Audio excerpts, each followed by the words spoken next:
So yun yung magandang gawing business na nakakatulong ka sa iba, kumikita ka, nakakatulong ka kahit wala ka na.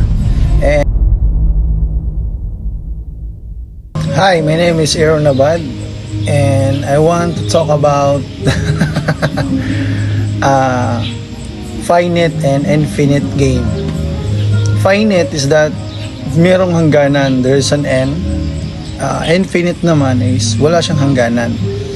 There are sports, there are games, sports na finite siya. If you are a player sa laro na yan, hindi ka talaga maglalaro forever.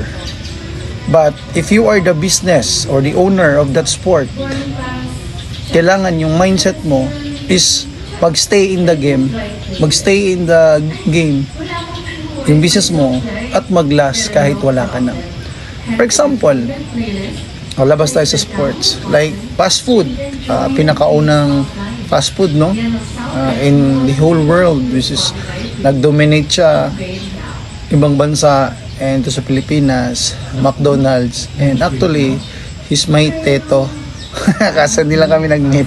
Tito ko siya kay Adan at kay Eva. Kasi nauna. So, that guy, yung founder niyan is matagal nang patay. But you can see the business, the fast food, the resto, no? The McDonald's, nag-i-exist pa rin. In fact, baka ikaw ngayon nanonood dito, kumakain ka dyan ngayon.